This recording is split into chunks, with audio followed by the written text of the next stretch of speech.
Hello, thanks for clicking on the link and welcome back to my study. I'm just going to read through the blog that goes into our weekly newsletter. I kind of read through it, talk through it. For those who don't like to read, some of you who've clicked on the link, you probably prefer to listen or to watch. So let me go through the blog for this week. It's called Judgement. Now the blog that I do every week is normally tied back in some way to the sermon that I preached the previous Sunday. Last week's talk was on eternal judgment. Not an easy talk. A lot of people find it difficult to process, but it's still the truth of Scripture. So, judgment. Way back in 1971, a former member of the pop group The Beatles released a culture-defining song which became a standout hit. It was the best-selling single of his solo career. You might know the song. I'm going to try and sing some of the lyrics here. Hope you like my singing. If not, just block your ears for a minute. The song goes like this. Imagine there's no heaven. It's easy if you try. No hell below us. Above us only sky. Imagine all the people living for today. Woo-hoo-hoo. Yep, I'm sure you know the song. It's John Lennon's Imagine. Imagine a peaceful, carefree life without any worries about death or what might come after. Just living for today. Imagine this world is all that there is. We die and that's the end of it.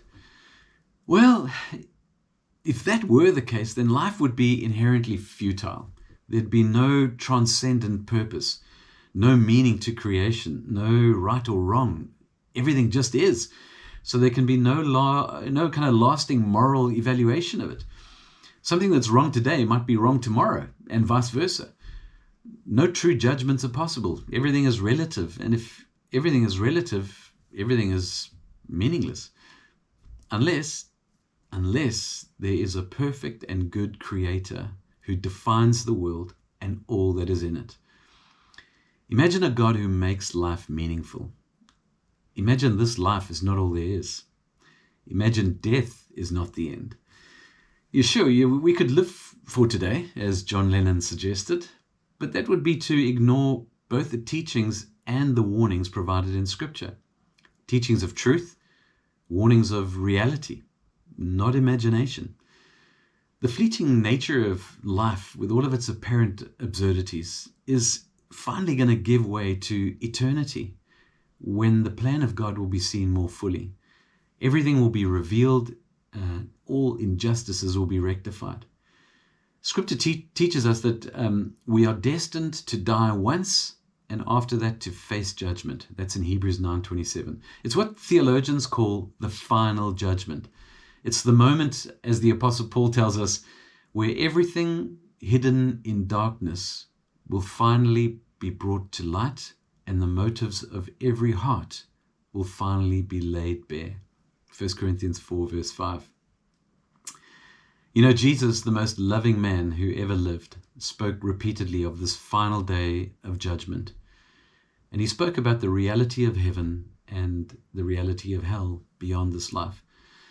Now, I get it. The thought of a day of judgment can be distressing, especially if, like me, you fear for those who you love. But there's no getting away from the warnings of Scripture. In Acts 17:31, we read that God has set a day when he's going to judge the world in righteousness by the man he has appointed.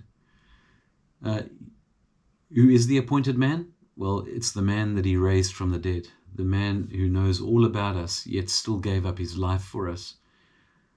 Paul preached that message to the people of Athens, and he told them that ultimately God would raise everyone to be judged on that final day.